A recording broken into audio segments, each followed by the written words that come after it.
In the heart of Evergreen Sanctuary, nestled amid the sprawling suburbs of a bustling coastal city, stood the primate exhibit, a sprawling habitat of artificial rocks, recycled rubber trees, and reinforced glass that separated worlds. It was here that Kato, a majestic 18-year-old silverback gorilla, had spent nearly his entire life under the watchful eyes of humans.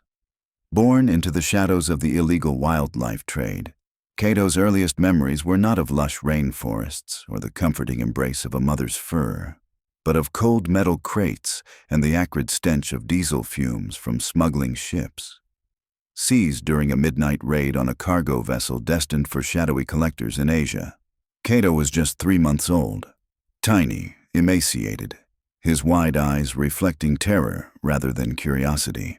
The authorities had found him huddled in a cardboard box, clutching a soiled rag that reeked of his absent family. Whisked away to Evergreen, he became the sanctuary's unintended celebrity. The staff, a mix of idealistic veterinarians and seasoned keepers, nursed him back to health with formula bottles and endless patience. But in their efforts to save him, they inadvertently shaped him into something more human than gorilla. By the time Kato was 5, he had learned to wave on cue, his massive palm sweeping through the air like a conductor's baton. His eyes, deep pools of amber, would crinkle at the corners in what the keepers dubbed his signature smile, a learned expression that drew crowds by the thousands. Phones flashed like distant lightning, children pressed their faces to the glass, and applause echoed through the exhibit. "Look at him, he's waving back," they'd exclaim, oblivious to the solitude that gnawed at Kato's core. Kato's enclosure was a masterpiece of modern zoo design, elevated platforms for climbing, puzzle feeders to stimulate his mind, and even a shallow pool for splashing. But it was empty of the one thing he needed most: others like him. No troop to forage with, no siblings to roughhouse, no elder to groom.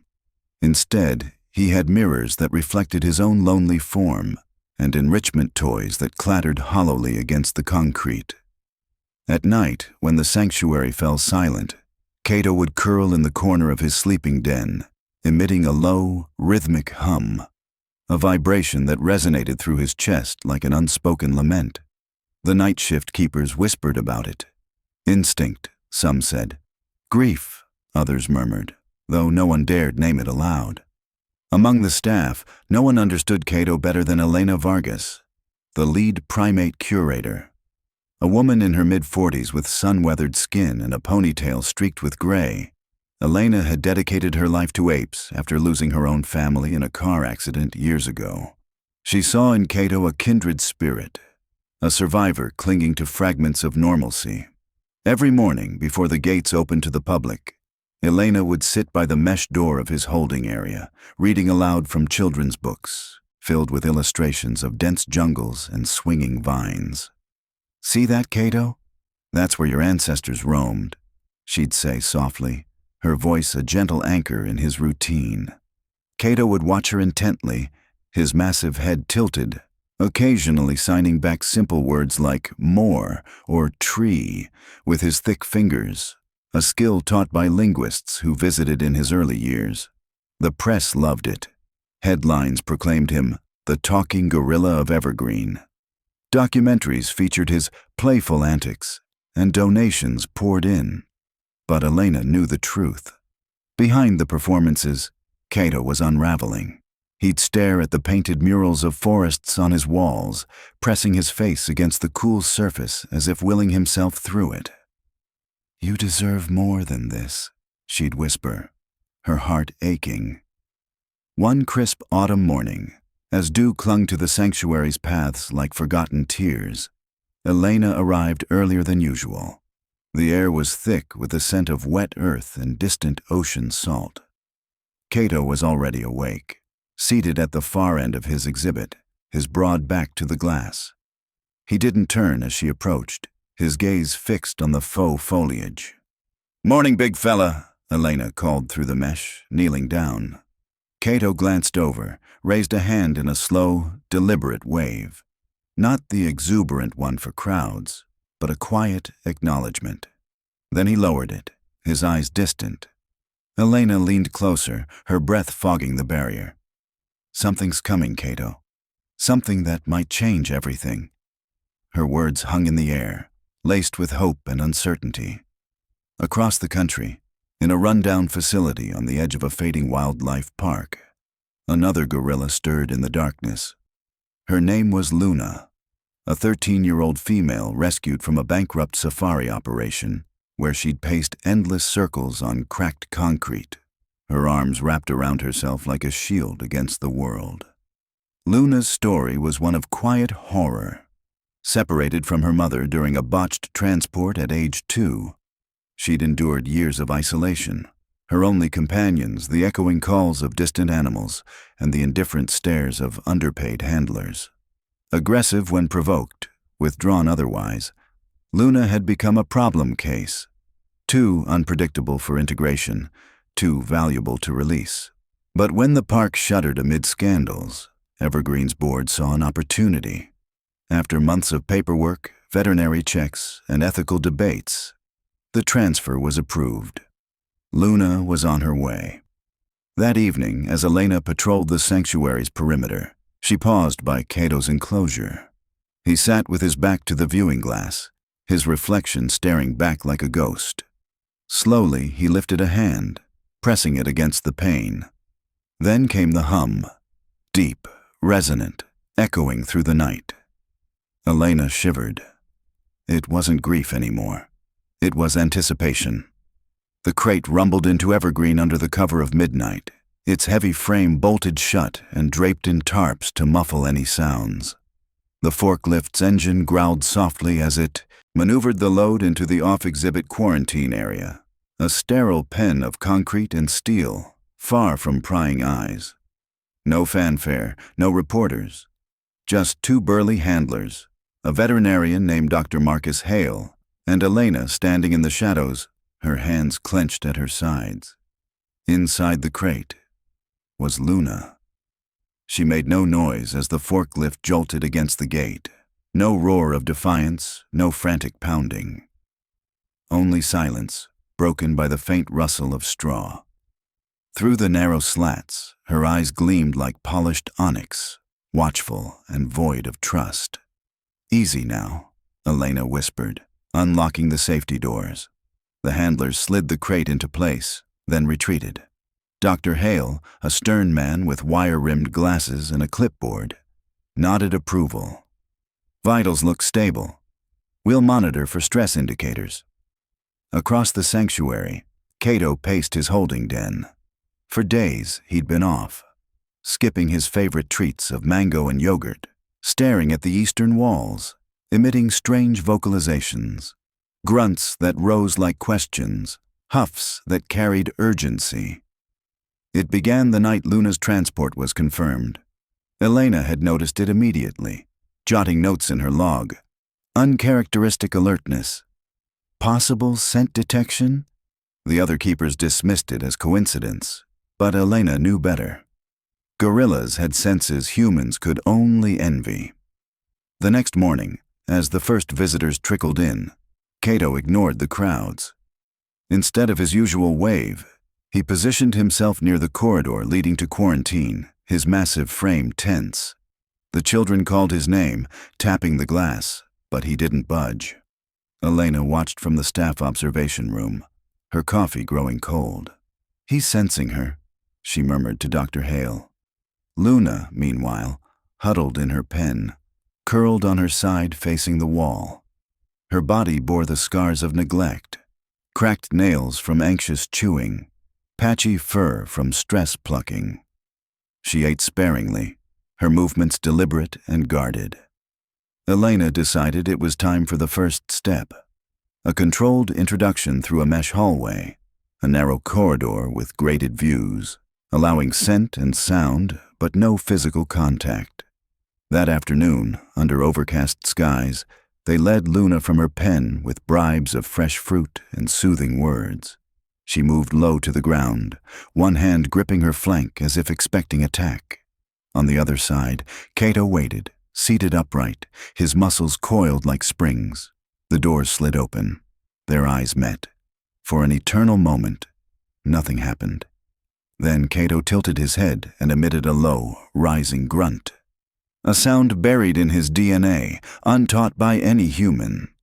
It echoed through the hallway like a forgotten melody. Luna froze, her breath catching. Then she replied. A softer grunt, breathy and tentative. Her fingers twitched, her posture softened ever so slightly. Elena's clipboard slipped from her grasp, clattering to the floor. This is extraordinary, she breathed. Dr. Hale adjusted his glasses, stunned. These two shouldn't connect so quickly. Kato, raised in human mimicry. Luna, forged in trauma. Yet something primordial stirred. They approached the mesh, movements mirrored. Slow, non-threatening. Kato pressed his hand against the grate. Luna hesitated, then did the same. Fingers aligned, warmth seeping through the cold metal. From that day, the sessions became routine.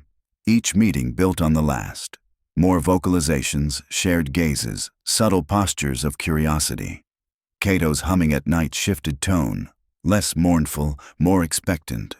Luna began eating more, her aggression waning. But not all was smooth. One session, Luna startled at a distant thunderclap, baring her teeth and retreating. Kato responded with a calming huff, but the team noted the setback. We push too fast, we risk everything, Dr. Hale warned. Behind the scenes, sanctuary politics simmered. The director, Mr. Harlan Reed, a pragmatic businessman in his 60s, faced pressure from donors who loved Kato's performances. He's our draw, Reed argued in board meetings. This integration, it's risky. What if it fails? Attendance drops, funding dries up. Elena fought back, presenting data on guerrilla welfare. Kato's not a clown, he's suffering. Luna could save him, and us. Reluctantly, Reed agreed to proceed, but with caveats. No public announcements until success was assured. As weeks passed, Kato's changes became evident. He signed less, ignored commands more. When Elena read to him, he'd glance toward the corridor instead. You're changing, aren't you? She whispered one evening. Kato met her eyes, then turned away, his hum vibrating through the mesh. Sunrise painted the sanctuary in golden hues as the team gathered for the pivotal moment, full integration. The shared enclosure, a vast space of real trees, rock ledges, and soft hay bedding, stood ready, neutral ground for their first unbarred encounter. Gates east and west, observers hidden behind one-way glass. Elena's heart pounded. Dr. Hale gripped a tranquilizer dart gun just in case. Kato entered first, pausing mid-stride, nostrils flaring at the new scents. The air carried traces of Luna, earthy, unfamiliar, alive. He scanned the space, then settled on a boulder, his posture alert but non-dominant. Luna followed, her steps tentative, shoulders hunched. The openness overwhelmed her. She'd known only confines. At first, they coexisted in parallel worlds, Kato on his perch, Luna under a tree, feet apart but oceans of experience between them. The team held their breath. Minutes stretched into hours. Then, a spark. Luna picked up a half-eaten apple from the feeders, not to eat, but to place it midway between them, a tentative offering. She retreated, watching. Kato blinked, descended slowly. He sat beside the fruit, not claiming it, just present. 30 minutes passed, then 40.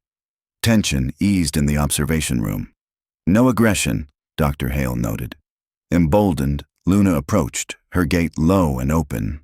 A soft grunt escaped her, a greeting etched in instinct. Kato hummed back, raw and deep. She stopped 2 feet away. He extended an arm, palm up, an invitation hanging in the air. Luna paused, then pressed her hand to his. Skin to skin, warmth flooding the gap. The room erupted in hushed cheers. Elena covered her mouth, tears streaming. They're connecting! The vet lowered his weapon. Even Reed, watching via camera, nodded in reluctant awe. This was no performance, it was participation. But bonding wasn't linear. The next day brought a setback. During play, Luna tapping a branch, Kato mimicking. A sudden noise from maintenance startled Luna. She charged briefly, thumping the ground in warning. Kato backed off, confused, his feelings raw. He retreated to a corner, arms crossed, head low. Elena braced for regression.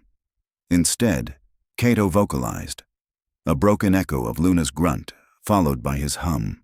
Luna turned, approached, and sat beside him. They rested in silence, shoulders brushing. Subplots emerged in the human world. Elena's assistant, a young intern named Thomas, confided his doubts. What if we're playing God, forcing this? Thomas, fresh from college, had his own scars. Abandoned as a child, he saw parallels in the guerrillas. Elena mentored him, sharing her backstory. We're giving them what was stolen, trust the process. Meanwhile, external threats loomed. A local activist group, Wildlife Watch, protested outside the gates, accusing Evergreen of exploitation. Free the apes, their signs read. Reed fretted over PR, but Elena saw opportunity. Show them the integration, prove we're about welfare. As days turned to weeks, Kato and Luna's bond deepened. Play evolved. Stick tapping became gentle wrestling, chases through the underbrush. Grooming sessions followed. Luna demonstrating on a log, then tentatively on Kato's fur.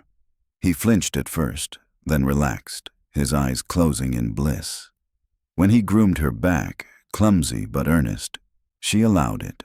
A trust forged in vulnerability. Kato's transformation accelerated. He stood taller, moved with purposeful grace, no longer shuffling like a trained pet. Chest beats echoed not for show, but assertion. He ignored visitors, turning inward to Luna. Elena logged it all, but her notes grew poetic. He's shedding the human mask. One afternoon, a crisis hit. During a routine vet check, Luna showed signs of distress, pacing, refusing food. Dr. Hale diagnosed a minor infection from transport stress. Isolation was needed for treatment, separating them temporarily. Kato reacted poorly, pounding the barriers, his hums turning frantic. Elena stayed overnight, talking him down. She'll be back, Kato. Hold on. The separation tested their bond. Kato regressed slightly, waving at Elena out of habit, but his eyes searched for Luna. When reunited after a week, their reunion was electric. Forehead touches, intertwined arms, a chorus of grunts. It solidified their pair. Months into the integration, Kato had ceased all human-trained behaviors. No more signing, no clapping on. Cue. When crowds called, he'd glance dismissively, then return to Luna. She taught him subtleties, how to crack bamboo with precision, forage for hidden treats, vocalize nuances of emotion. Their play turned joyful. Rolling in grass, splashing in the pool, Luna leading, Kato following with growing confidence. Elena's personal life intertwined. Haunted by her loss, she found healing in their story. Thomas, inspired, pursued advanced studies. Reed, seeing attendance rise with bonding tours. Respectful, no-flash viewing, softened. But challenges persisted. A funding cut threatened expansions.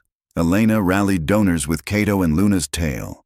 One evening, under a full moon, Luna began nesting obsessively, weaving hay into intricate beds. She gained weight, her movements protective. Dr. Hale confirmed. Pregnancy. The team erupted in joy, but caution reigned.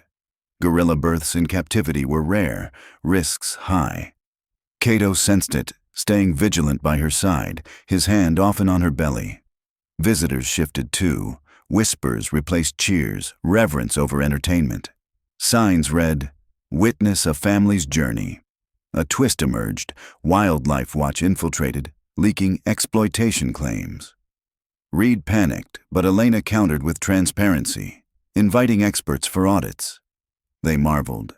Impossible recovery. Kato's missed windows, yet here he is, thriving. As Luna's due date neared, tension built. Storms battered the sanctuary, power flickering. During one outage, Kato sheltered Luna, his presence a fortress. Elena watched, reflecting. He was never broken, just waiting. The birth came at dawn. A tiny infant, fur slick, cries piercing. Kato groomed it gently, Luna cradling. The team wept. News spread, transforming Evergreen into a beacon of hope. Years later, the family grew, a troop in miniature. Kato, no longer the performer, was patriarch. Elena, retired but visiting, whispered, "You found your way." In the end, it wasn't science that saved them, but instinct's whisper, the sacred language of belonging. Kato's life, once glass-bound, now echoed with life's full chorus. If you like the story, subscribe to this channel and leave a like. Thanks so much for listening. See you in the next video.